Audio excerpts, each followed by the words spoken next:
Yes, this is what is done for the man that the king delights to honor. Bad case of diarrhea. Stand back, please.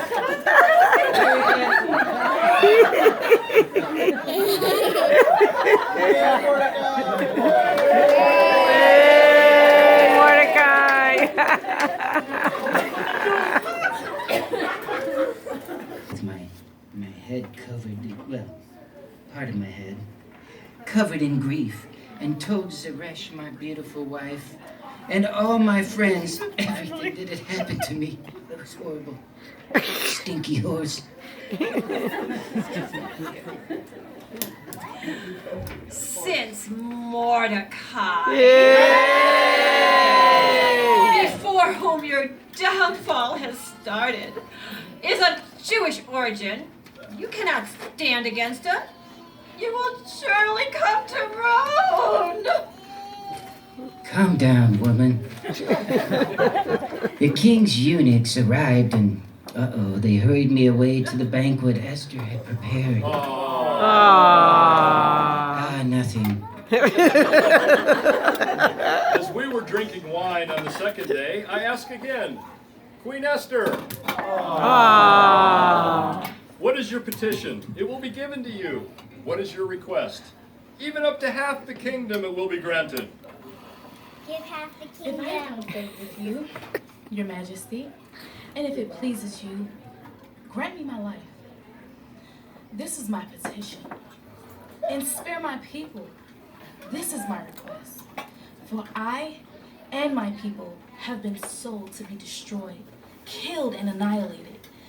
If we had merely been sold as male and female slaves, I would have kept quiet, because no such distress would justify disturbing the king.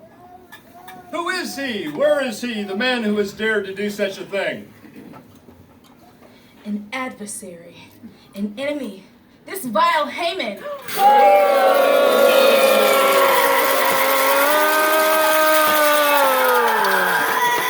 I think you dropped this, boy. Well, it's a breath mint.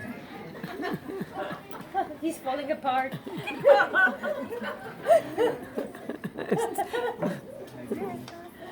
Too much room to handle. You guys will do that. I was terrified before the king and the queen.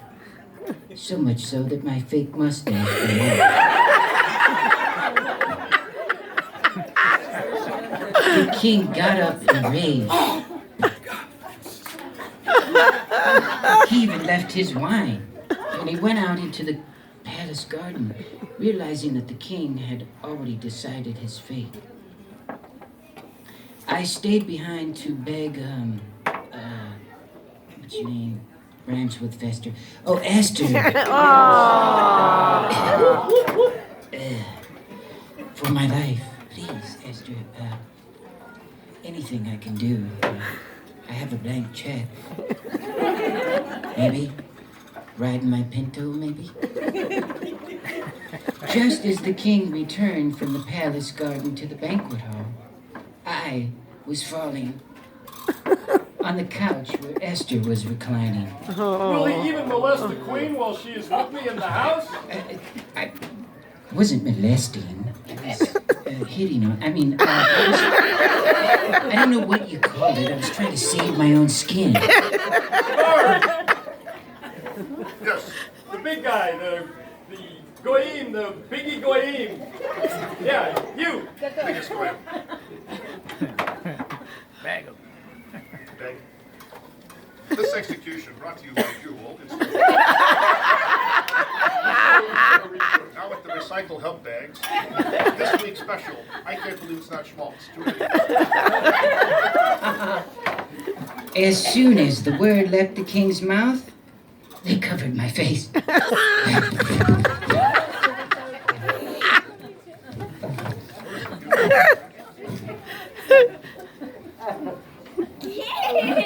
The fate of the unknown comic. This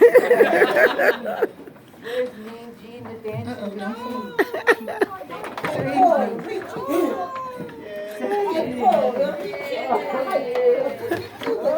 Stands by Haman's house. Impaled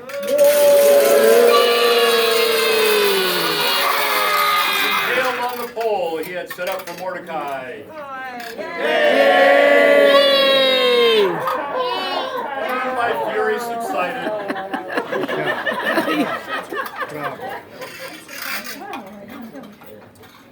I gave Queen Esther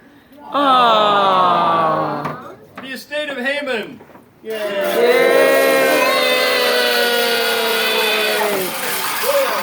enemy of the Jews. And Mordecai came into my presence. I told how he was related to me. The king took off his signet ring, which he had reclaimed from the dead finger of their scrawny worm.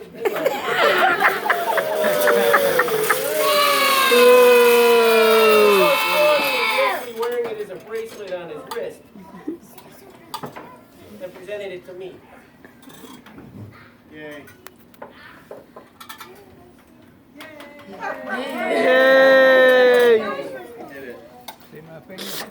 I appointed Mordecai over Haman's estate. He is with the king. I know my knees cry. Okay. Okay? I begged him to put an end to the evil plan of Haman the Agagite against the Jews. I extended the royal scepter to Esther. And she arose and stood before me.